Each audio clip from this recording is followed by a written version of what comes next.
Yeah, welcome. I hope everybody is still awake.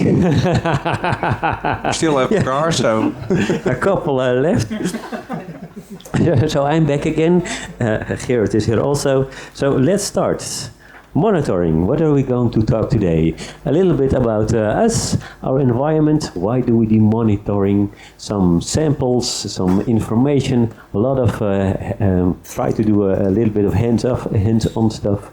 N8N, really cool tool. We use it for a lot of things, but also monitoring and questions and answers. But let's keep it interactive. If you have questions in between, no problem. Just ask them.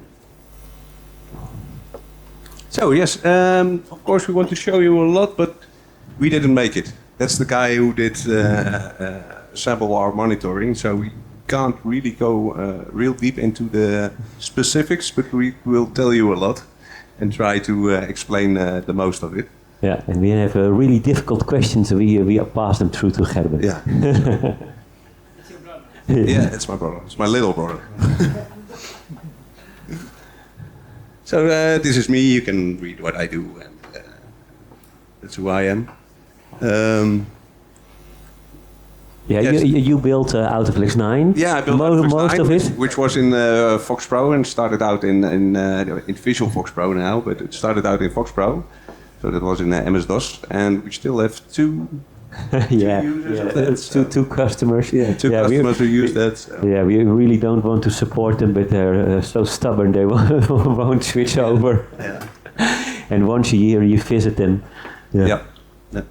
Little old lady. Little old lady do their accounting a bit. So. Yeah.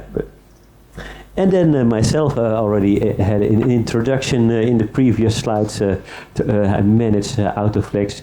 Technical background, but last year I do a lot of talking, a lot of managing, and building a really nice solution for garages in the Netherlands, totally based in the Netherlands, about 1900 customers, I think about 600 still on Visual Fox Pro, really in the progress of moving them to Autoflex, and on Autoflex 1400 customers. So going to show that a little bit, and this is our slogan for today, for this year, Reflex with Autoflex. You don't have to worry, we take care of everything. So we also take care of all the monitoring and all keeping up the servers. Yeah, a bit about our team, 11 persons, there are 2 managers, me and Martijn, 2 testers, 1 full-time and 1 part-time, 6 developers. 3 do Servoy and 3 guys do some other stuff. And 1 DevOps, which is my little brother. Yeah, Gerben, yeah. Originally planned it was a half-time job, a part-time job for half of the time, and the rest of the time he could do some programming or other stuff. But gradually we got bigger and bigger and thought of more things, so he's now doing it more full-time. So he spends a lot of time on that, but also on the other environments. We have some Autoflex 9 online, we have a lot of Windows systems on it, and a remote desktop and stuff like that. We have more and more internal stuff we want to do. And we also do a lot of monitoring on our other systems, but maybe we have some time, we will show you that also. So some questions, please join again. The results of the previous slides, I did get some screenshots. I will also put them into the Discord.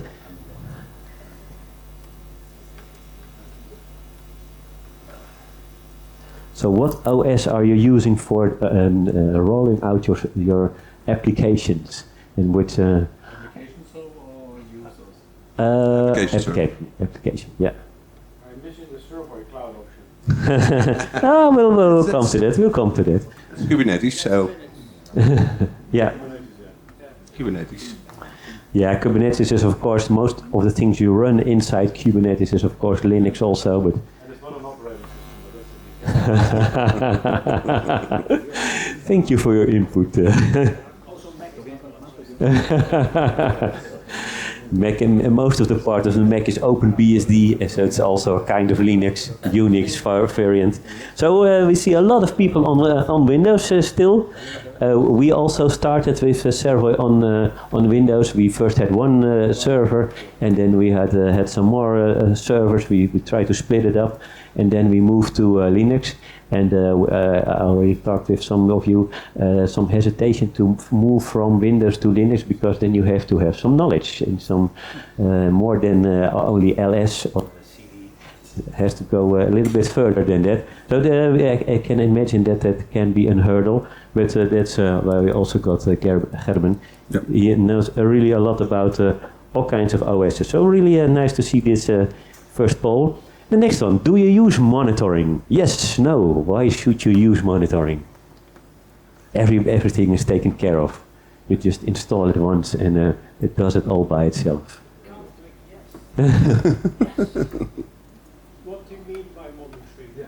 Ah, yeah, that's true. Yeah, we're going to explain that later on. But more from a high level look at all your infrastructure. That's what we... Yeah, Yeah. how the CPU is doing, how's the database doing, stuff like Yeah. that. Which queries are running.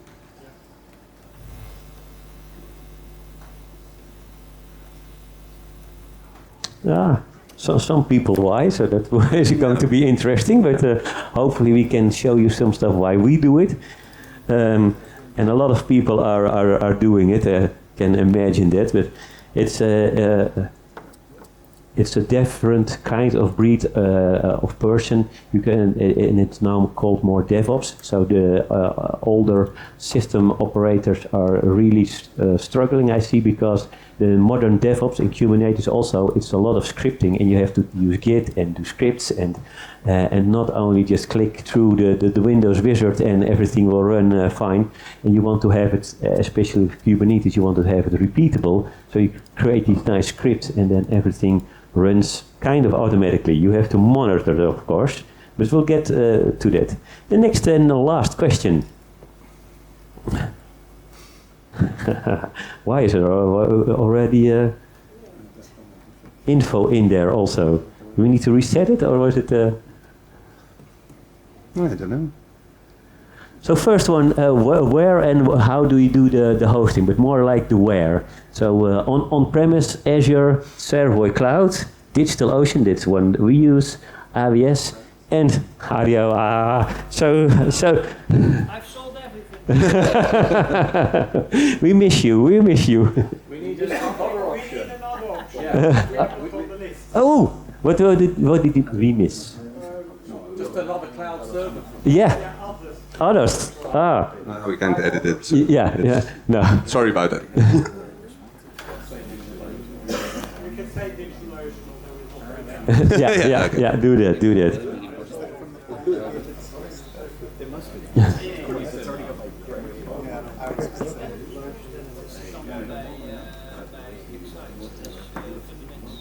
Yeah. Excite.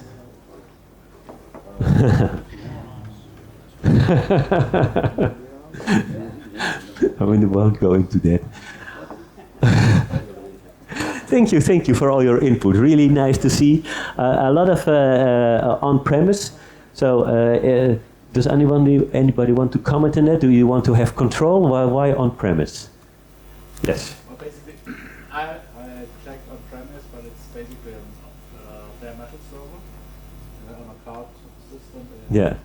You want to have control or just costs? Well, basically, I'm the German who is trained with Where the data is, yeah. Basically, it's easier to answer where are you hosting, and I say, yeah, with one of the big American firms that can basically use our data. Yeah. You can say, yeah, it's German. Yeah. Central. For regulations, yeah. For regulation calls, I can easily provision my system Yeah. with too many cores, so I will run into problems later. And if I really want to, I can cut the server into nice little Kubernetes or other slices, and it's not the system next to me that messes up my work. Yeah, a lot of hosting is of course shared hosting or shared networking, so it can run into troubles there. Yeah. Anybody else want to comment on it? Why they have a specific need for on-premise, security-wise, or regulations, or other things? Because we also started with our own rack, but that was for AF9. It was more cost-based. We just bought it for 5 years. Tried to also buy all the Windows licenses just for 5 years, and that was the most cost-effective. It really saved us a lot, but then you have to put up the money on front, and you're not that flexible when there are new technologies or new ideas. So that we did it ourselves also. But now all our Kubernetes and modern stuff is running on DigitalOcean. We didn't choose AWS or Azure on purpose because AWS, we think they do a lot of log-in. They have these special kinds of databases like Mongo, but then they put on their own little sauce, and you can never change provider. You're only allowed to or can run on their AWS server, so you can switch to Azure or your own Kubernetes, because you cannot run their version of MongoDB because they put some special stuff in that. So that's one reason why we didn't choose AWS. And Azure, well, that's in my opinion pretty okay, but a little bit more expensive. And so far we really like DigitalOcean's a little bit a smaller provider, but they have a big farm in Amsterdam, so that's really near to us. So that's good. So a little bit of a trade-off. Sometimes they are a little bit slower to implement stuff, and their team is a little bit smaller, so also better support, I think. But nice to see. A little bit about our environment. Our Kubernetes, K8S is short for Kubernetes. We have a Caddy proxy in front, then the Kubernetes ingress, the standard on there. Then you have the different nodes, and the nodes are actual the machines. And we have for our production environment, we have 5 nodes. And on there are different Dockers, but in the Docker there's the Tomcat, and then there is the server solution, a little bit more expanded than this, but a nice simple overview. And we have a Postgres database, multi-tenant Postgres database where we put in all the stuff, but there's a hot swappable backup running behind it, so if one goes down it should switch automatically to the other one. And we have It will. It will. It will. Okay. Yeah. And then we are moving to we already have this running Postgres read. The other one is read write, because we want to offload a lot of load from the main database and let everybody hit the Postgres read for all the reads. And then there are of course a lot less writes, and then move that to the write database. So a lot of optimization, and you can easily duplicate the Postgres read part and then let everybody hit that. Yes, question? Just for clarification, you have the Postgres not as a Docker container? No. That's a managed API. Yeah, you can run it for not production environments or smaller systems. You can run Postgres inside Kubernetes, but it's really not recommended. For a lot of performance things and scalability and yeah. But if you have just a small system, just like your test system or a few users, and then it's easy to set up, you just run it inside Kubernetes or on your local machine. If you don't want to have Postgres or other databases running all the time, just put it in Kubernetes. That's no problem. But for real production environments, don't put it inside the Kubernetes. No, that's really not recommended with the IOPS and all kinds of other things. Yeah. And then the next one, we have at the moment 4 staging environments. Dev, that's when you commit your code in Git, it automatically runs the CI/CD script from Git, and we're moving from GitLab to GitHub. So a lot of differences there. But it's running automatically the code, and then the dev server gets automatically rebooted or still manually? Still manual, because otherwise the testers are getting really mad. Do that manually, but we could do that automatically. Yeah, it's just more like a preference. And then from dev, we have this extra environment. It's called work, and that's for debugging or how do you say it? Extra fixes. Stuff like that. Testing some weird stuff you don't want to directly put it on dev, so that will affect everybody who's working on there. So that's what work is for. Yeah, and sometimes it's easy to just test a new version of Servoy or other big things, and then everybody, the normal developers can go on and work on the dev environment, and then we can do some larger tests on our work environment. So those are just minimal environments with 2 nodes, because you do want to test all the interaction between the networking and the RabbitMQ and stuff like that, and the broadcasts. But those are the smaller environments. And then we have the VIP. We have a lot of small customers, like I said, almost more than 1900, and they are small businesses. And we had a lot of problem finding customers who want to be the first one to try out new software. So we, instead of all kind of terms, we made them VIP customers. And they're really happy. Ah, yes, we are really important, special customers.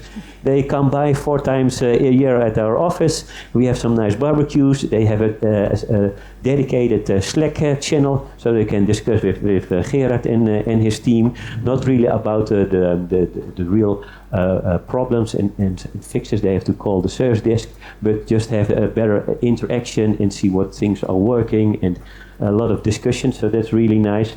So we want to really be in touch with our customers, and the whole customer base is a little bit too large, and there are also a lot of customers, well, they say, oh, we're really busy with our own work, don't call us. So that's why we created the VIP group. So that's a little bit of a larger environment, also in Kubernetes. And then we have the real environment, and it was NL, but we're thinking big. So we renamed it to EU. Still only Dutch customers, but yeah, who knows in the future. Yeah, and our old Windows environment was called NL, so we could use EU, and everything starts with Autoflex, Autoflex 10, and then all these are also the domain names. So Autoflex 10.dev, Autoflex 10.vip, EU. So all the other parts that are part of the system, we also run it inside Kubernetes, not only Servoy, because I don't think and I don't believe in a holistic approach. I want the best tool for every job. And Servoy is a really great tool. We do a lot in Servoy, but it's not the tool for everything.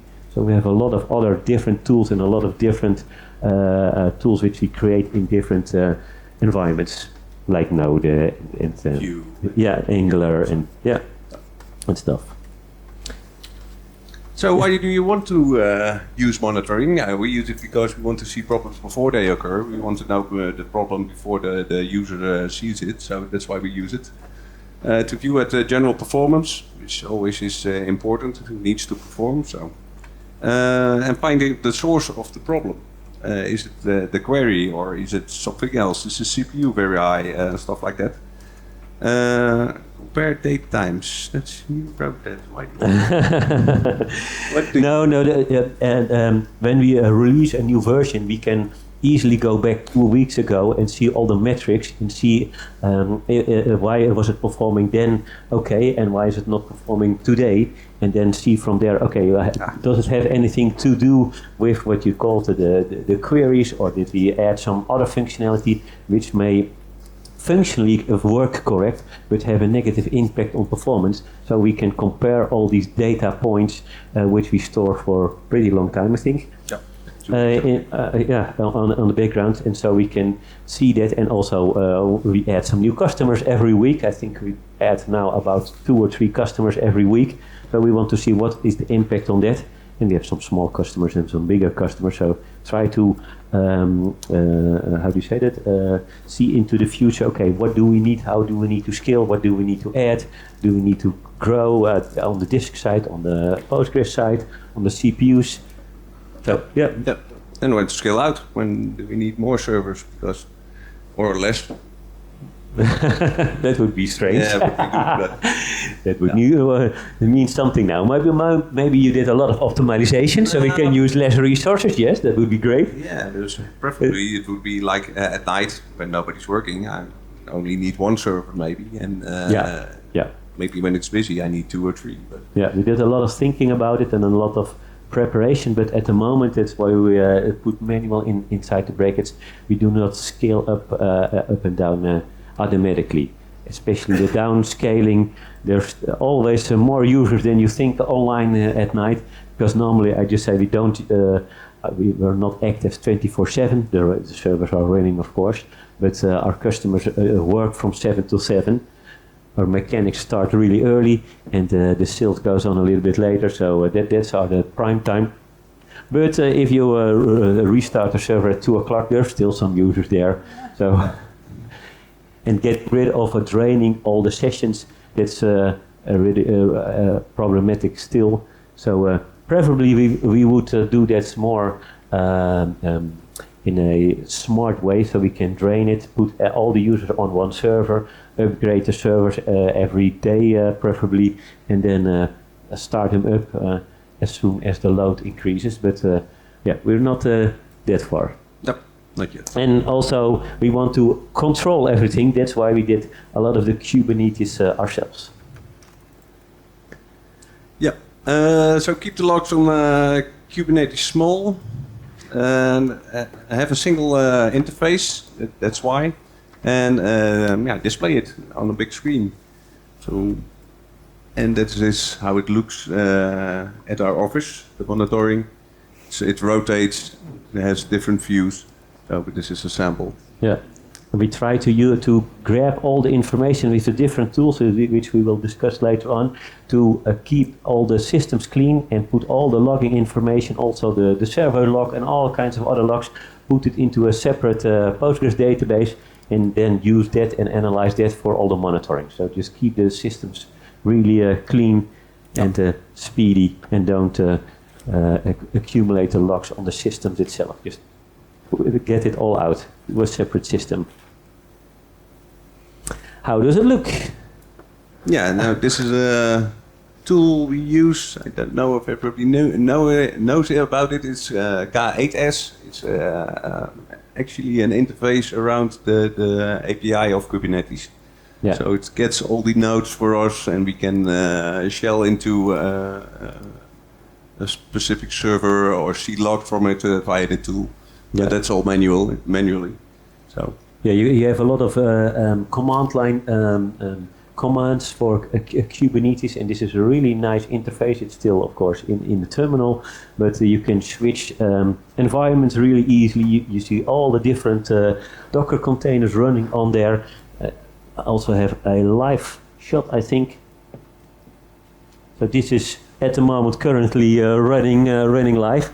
So you see all the different parts of our Kubernetes cluster of EU, and it gives some performance information that we were using monitoring for that. But this is just live, and you can shell into it and port forward to it. Yeah, that's really a really good one, because sometimes because we have 5 Servoy Tomcat instances running, and if you want to go to the Servoy admin page, how do you do this? Because there's a nice round robin load balancer in front of it. So how do we know that you want to end on the DX7 K8? So that's really difficult normally, and really annoying.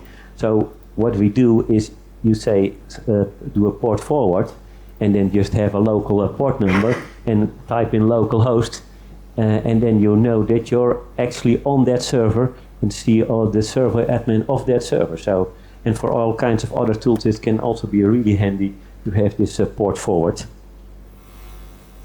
So no rocket science, but a really handy tool. Yep. Yeah, we use it a lot for all kinds of analysis.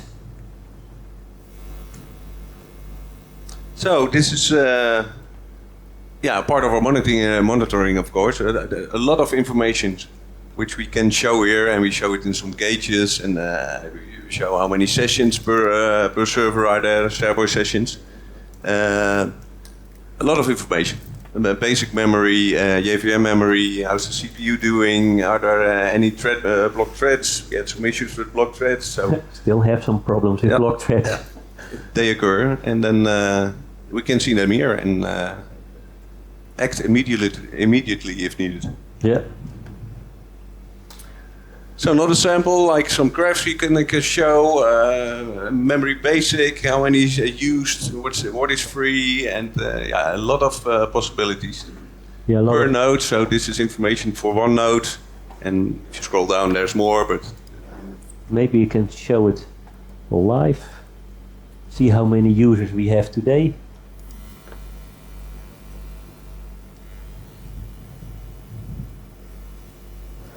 Just refreshing it. I don't know if I should have done that. should work. So now you see at the moment we have 1,433 concurrent Servoy users sessions. Yeah, and the top was 1,543 this week. So Ah. That's a lot.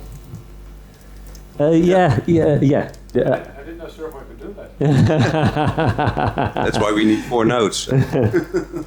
We really want to grow because we have at the end of the year we have probably 2,000 customers, and there are 6,000, 7,000 garages in the Netherlands. So at least want to double this. So we have to. And still 600 on the 9 version, and they should go to 10. So Yeah. really need to grow. Yeah. So and you see here the different, and normally it should just load balance between all the nodes. I don't know why this one has a lot more users on it. Sometimes happens because it not only does a round robin, but it also tries to look at the load on the different nodes and route the users to the least used node. So that's why sometimes they have a little bit of a disbalance.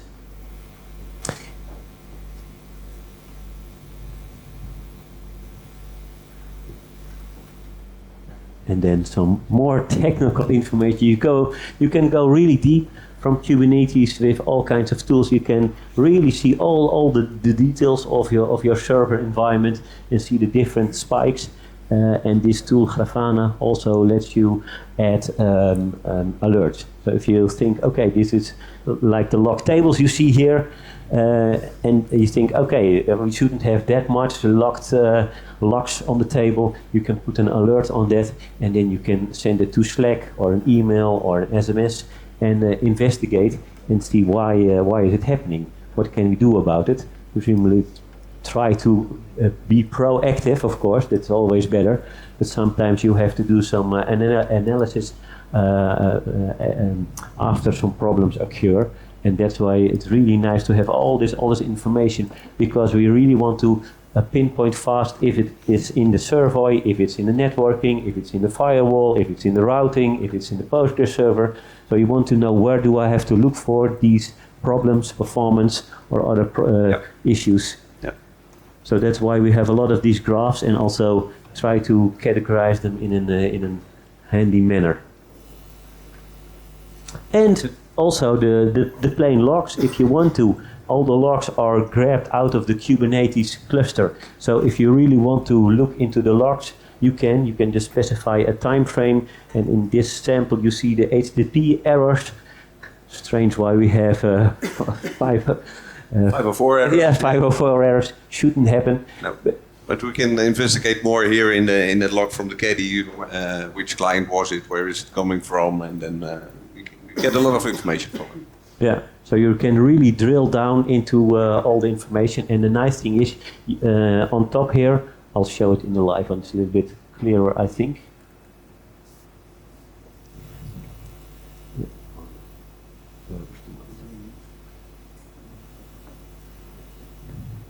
It's also not rocket science, but you can really fine-tune which moment you want to see. You can see the last hour, but you can also see the last year, and then only a week in the last year if you store all this data, of course. But I don't think we go that far. But you can really pinpoint and see different relations when our users logging in, because you can also see when they're active. Did we have that? I really like that one. That Yeah, it's not a dashboard. Oh, it's not on this dashboard, but the Google Analytics. We also grab that, and then you see everybody has coffee around 10:15, and everybody goes to lunch at 12:30. So then you see large dips, and then immediately after that you see all the users are working again. So that's really funny to see. And then what we had below this one is like a lot of financial information we send from our system to accountancy packages. So you see all, and that's a big process of ours. So you can see that between 9 and 10 they were most active, and most of the time this is at Wednesday in the afternoon. Then they do a lot of financial stuff apparently. I don't know why they do use it on Wednesday, but you see some strange graphs. You think, why are they doing this? and then we can anticipate that and keep this all into sync.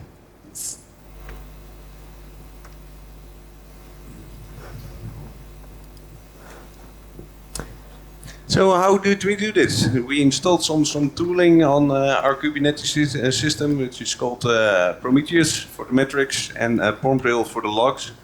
So they basically scrape the metrics and the logs and store it in a database, Postgres database, which is queried by Grafana to show the details. Yeah, the Grafana is only the display engine and all the nice graphics. So, Prometheus exporters which we use, like JMX exporters, which gets the info from the Tomcat and the JVM at the current. And also from a little bit info from Servoy, like the user sessions. The user sessions. We would really like to see the different solutions in there also. I think there's already an issue for that, but is it possible? Because what you saw, we only see the total number of Servoy users, but we want to have a solution. No, it's not in there yet. No. But okay, that's... just a quick question. That's not a problem. And a node exporter, which gets the info from the machines, like the servers, how's the CPU doing, and how's the memory and stuff like that. And Prometheus, as I said, scrapes the files, and the result is written in a database. Yeah, we have what we already said, we have a separate Postgres database, and we can do a lot of analysis on that, but mostly it's done visually with the Grafana. It makes it somewhat easier to see things over time. The prompt hill. Yeah, that watches the log files and scrapes them, and again, it's written into the database. And the Loki queries the database for the collected data. And then we have N8N, which basically is a small part of our monitoring, but can do a lot more, which we go a bit. Yeah, we'll show. I don't know. Yeah, after this. Yeah. So Grafana is basically the interface. There you can create the queries with a lot of variables and a lot of stuff you can specify, and a lot of things you can attach to it, like plugins and stuff like that. There's a lot available for that. Yeah, really great community. A lot of these dashboards are shared, and if you want to have some information from dashboards you want to use and see how we did this, no problem. You can share this easily. It's really just a simple JSON file, and then you can share it, and you have all the different metrics and all the things you want to show in one graph or a couple of graphs. And you can also a lot of information just to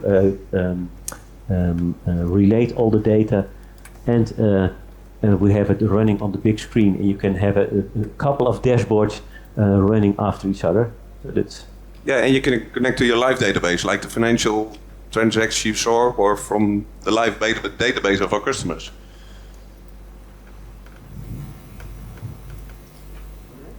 And then the N8N, you already talked a little bit about that. Really great all-purpose tool for a lot of things. We use it for the monitoring to get some information out of systems, but we also use it for customers if we want to send them special reports or send them some things we don't want to program. We'll show you that in a minute. It's really handy just to do some stuff in N8N instead of programming it. I don't know if everybody can see it. I can zoom in, not that fast. Zoom in a little bit. So this is used for the Grafana, I think? Yep. Can you explain this, what it does? It starts with a trigger, which where you say how many times and when do I have to do this. Then it gets some data from a database, and several stuff it gets from there. And then basically, in the end, if we can have a look. Yeah, it gets some activity from one database and stores it in another database. That's what it does. Yeah, this is a pretty easy one, but I don't know, the PG stats, it collects a lot of performance information of your Postgres environment, and then we just want to have fact that this is the live information and we want to have it historically available. So we're getting that from one Postgres database to the next Postgres database. So that's just an easy script, but you can do a lot of nice things, like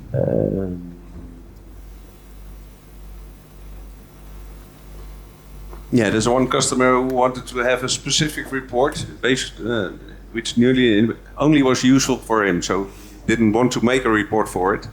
But we just made a query, and we sent him every night. We sent the report via email, and then the customer's happy. yeah. We didn't have to program anything; just make a query, and which creates a CSV, and then. Yeah, this was a little bit more complex query, but that was easily put into here, and then we run it, save it to a file, and send the file via email. So the customer is happy. Just creating the query took some time, but setting up this workflow was really easy, just a couple of minutes, and then it's working. So you can use it for a lot of different things. Like we also use it for the Jira tickets, and we use it for the phone system, and moving just data from one source to the other one. So that's just a general purpose, and I think we host it ourselves, Anathen. Yeah. It's an open source tool. You can just install it, Yeah. and we put it on one of our systems. So it's also, all the data is from us, so no security concerns there. Nope. It's not shared. All this Postgres information, we just keep it in our own environment. There's a lot of integrations. You can use a lot of plugins. Can you, when you add a plus, and then you see here a lot of tools like Slack, like email, like all kinds of CRM systems. FTP, there's a lot. Yeah, people made a lot of integration. So that's really handy just for like these one-of-a-kind stuff things, or just you don't want to program a batch processor for that. Most of the things you can do in here.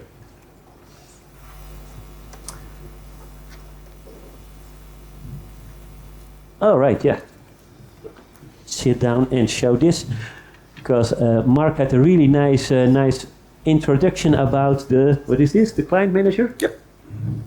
And we have this cluster of 4 Servoy systems, and we sometimes want to check if certain users need to be kicked or check it, or so we have here all the different clusters. You can filter that. We just made a simple interface around it. You can see here the different nodes or pods, and then you can search on it and see if our favorite customer, Vita, is online. Yes, she's online with 5 users, and you can see it's on different pods. And then we can say, okay, let's send them a message, or kill their clients, or just make an export and use that for other analysis. So if I add dev also, so we can also specify all our environments and see who's online and see if I'm online. Ah, yes, I'm online. I'm on dev. Here it's running, and I can say, kill. Yes, do you want to continue? Yes, we want. And then I think it's going to die. Yes.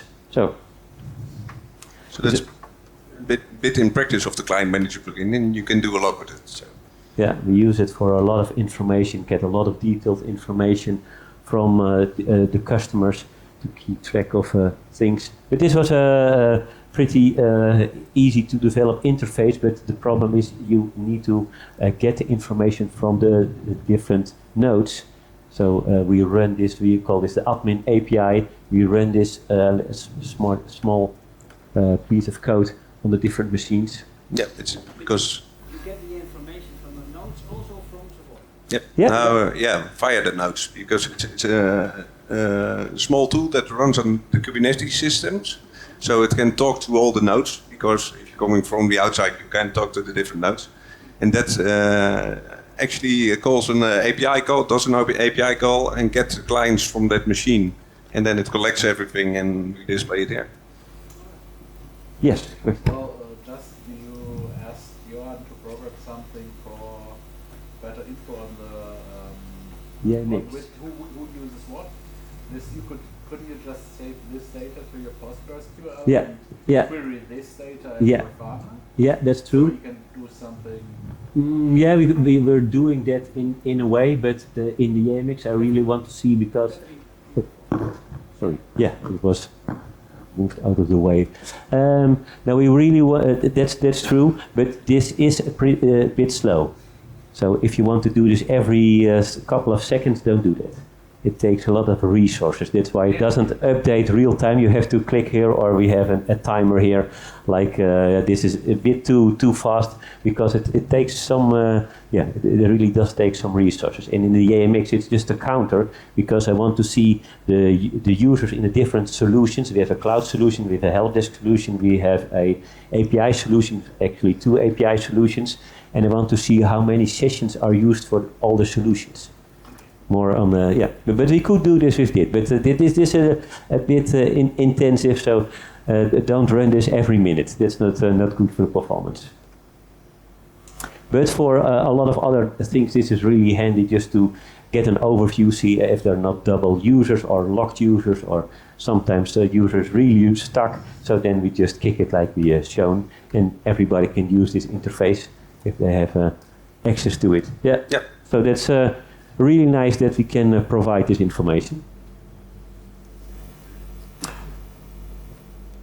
I think, talked a little bit about this also, but we're using all the monitoring also for other systems, like our cluster of Windows systems with a remote desktop. We use it for our phone system and for Jira tickets, so have everything in one place. So that's really handy with this set of tools. It cost us some time to implement it and to get familiar with all these tools, but it's really powerful, and it gives us a lot of insight into our business. So are there any questions? Not all at once. No questions? Yeah. The admin panel that you showed us where you could kick the users off and send messages, is that an application written in Servoy, or is that written in something else? The admin is written in something else. Yeah. Yeah. It's the admin app that we're using to get this information. If it was written in Servoy, and no, it's not. Could be done, I think. Yeah. It's not this part is not the complicated part. It is just that we took some time for us to have the admin API on all the different machines and have the connection through there, and also the authentication, because what you saw already, it's checking all the different clusters and then all the different node spots on those clusters, so you can check it and see all the users on all the different systems, because sometimes because on the main system, the main login, which is also not in Servoy, we check the main database for all the credentials, and then like the VIP users, they have the same login. I'll show you. So everybody uses this login, but based on their credentials, we send them to a different cluster, most of the time to the VIP, which can also be to the work. So which basically is a different domain. So we know who the user is and where he should go to. Then, if you're on EU, we send you to EU, and otherwise to VIP or Dev or Work or whatever. Yeah. That's the way we set this up. And More questions? Then I guess thank you. Yes. Thank you.